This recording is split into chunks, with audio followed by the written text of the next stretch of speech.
Happy Friday and welcome into Chicago Bears Now. I am Harrison Graham. Feel a little bit better after being sick the past couple of days. Could the Bears sign a veteran running back in free agency like Saquon Barkley and Josh Jacobs? Recent reports linking the Bears to both runners. We'll talk about those ideas. Plus, how does Russell Wilson's potential landing spot impact Justin Fields and a potential trade? Lots going on in the NFL right now. We're going to break it all down here on Chicago Bears Now. And speaking of which, we will be live on Monday for the start of the legal tampering period, really the start of NFL free agency as deals start to be verbally agreed to. We'll go live at 11 o'clock Eastern, 10 o'clock Central Time with the legal tampering period starting an hour later. So subscribe, turn on those notifications, and join us.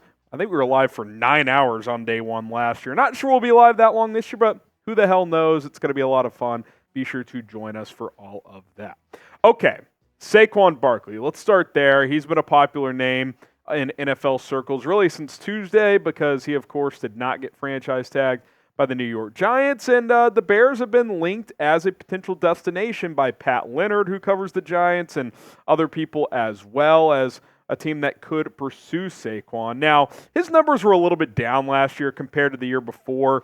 962 rushing yards, 3.9 yards per carry. That was a bit down. Still found the end zone 10 times, still had over 40 catches. So he's somebody that gives you juice as a pass catcher as well. Although I do think his pass catching ability has always been a tick overrated. This isn't Christian McCaffrey. Like, you're not doing a ton of wheel routes for Saquon Barkley. Can he do some of that? Is he a good check down guy? Absolutely, but let's not confuse him with someone who's going to have 700 receiving yards or something like that, but he certainly would help you in that area more than any runner you currently have.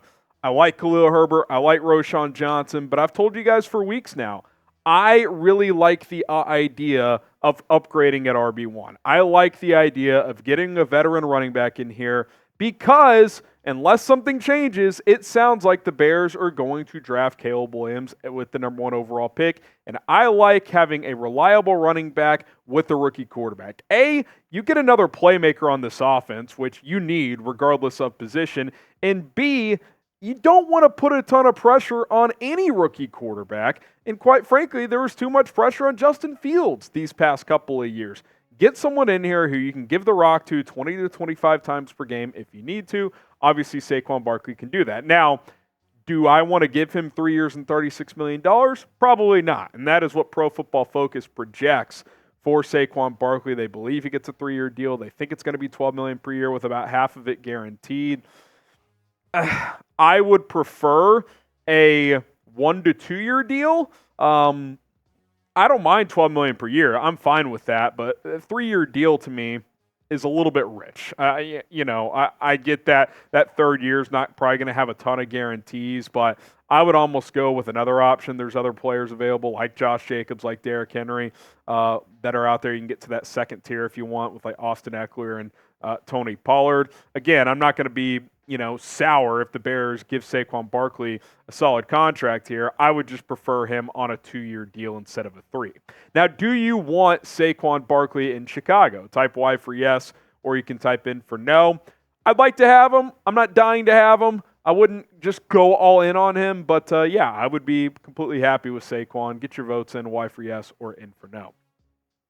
I'm a little more when it comes to Josh Jacobs. Another report. This one coming from Jason McKee, who does sidelines for the Bears, some ESPN 1000 work, saying there's mutual interest between the Bears and Jacobs. Here is what Jason McKee had to say on one of ESPN 1000's podcasts with Pat the Designer. He said, Josh would love to be in a Bears uniform. My agent, he also represents Josh Jacobs. I texted him and said he'd look great in a Bears uniform. He said, talking about the agent, there's mutual interest. McKee goes on to say, I'm not going to say the Bears are going to sign Jacobs, but there is a mutual interest. Talk about someone who from 2022 to 2023 was not the same player. That is Josh Jacobs. 3.5 yards per carry after leading the NFL in rushing the year before, which that's not surprising, right? There's a history of players leading the league in rushing and then falling off a cliff, if you will. He had 340 carries in 2022, drops to 233, and the efficiency was much down. Now, can Josh Jacobs get back to closer to being 2022 form? Yes. But is he going to be a guy that leads the league in rushing, averages 4.5 yards per carry? Probably not, if we're being realistic. You're hoping if you bring him in, he's 4.2 yards per carry, gives you 1,000 yards, something like that. And I look at those numbers and I'm like, that equates to 3 years and $33 million for Josh Jacobs per PFF. They're pretty accurate with these projections.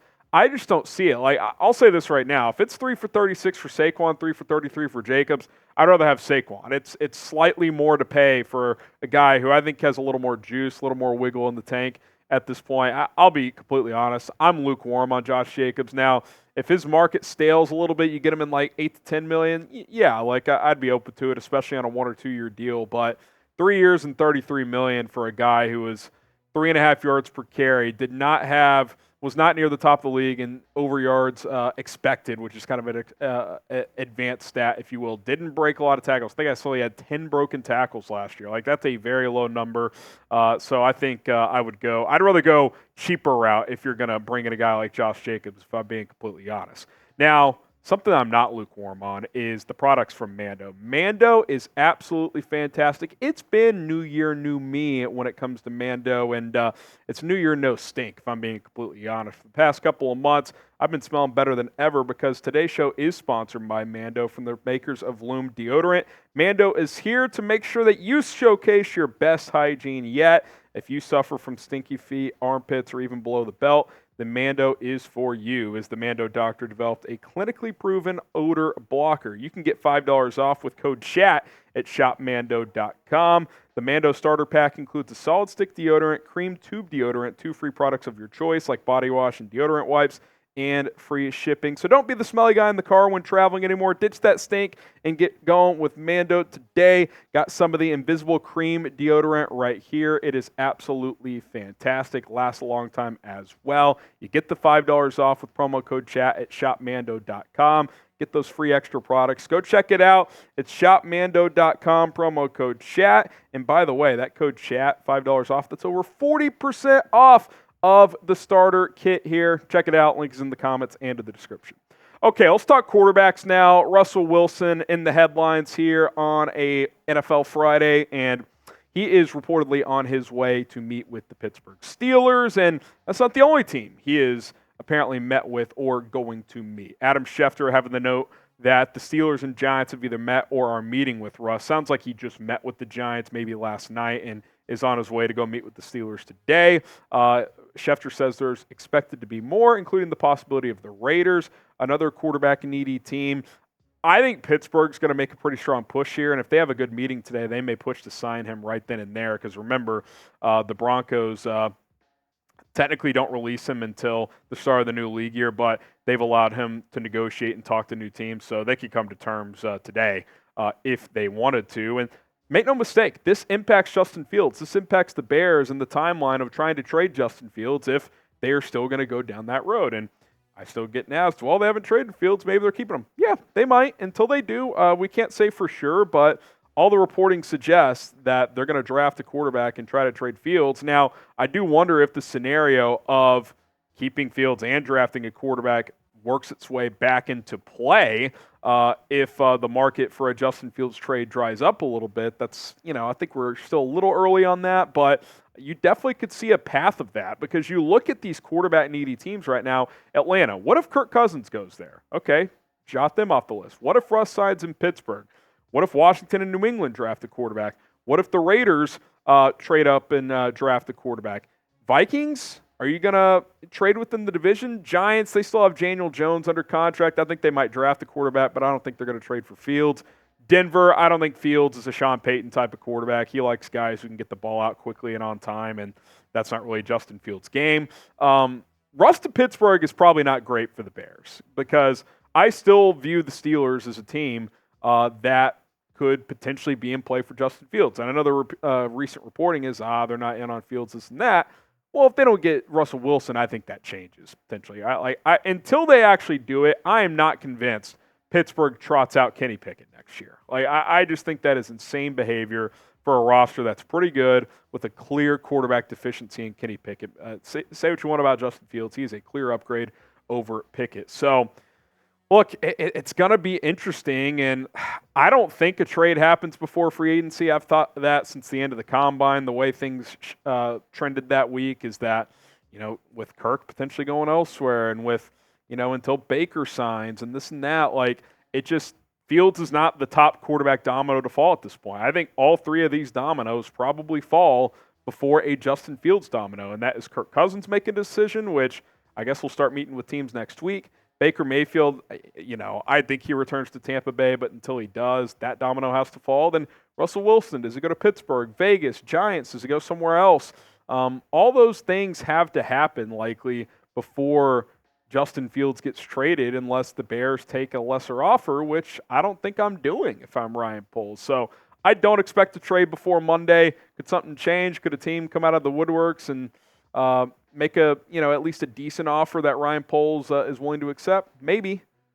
We'll have to wait and see. But, the optimism of getting a big return for Fields that existed a few weeks ago right now doesn't feel great, which sucks. But, look, the market's the market. And everybody's like, well, Sam Darnold got this and he's better than Sam Darnold. Yeah, he is, but that doesn't mean the market's the same. Like, the market's different every year. Like, a guy like Kirk Cousins isn't typically available. This is a strong QB draft class. Like, it's different every year. So, I still think the Bears can get a decent return in a trade for Justin, but it may require more patience. They may have to wait for that first wave of free agency to play out at this point in time. What do you guys think? Predict it for us. Where will Justin Fields play in 2024? And if you still think the Bears, hey, I'm not completely ruling that out. I'd be surprised that they would keep him and draft a quarterback. I don't think that they're not going to draft a quarterback. That I feel pretty confident in, but I suppose until the draft comes and goes, we can't say for sure. But drop a team in the comments on where you think Justin Fields will play next season. All right, guys, that's it for our Friday Rumors Roundup. Lots more coming up here on the channel to get you ready for Monday and the start of NFL free agency with the legal tampering period. So subscribe, turn on those notifications. We'll be back tomorrow with another video. Bear down.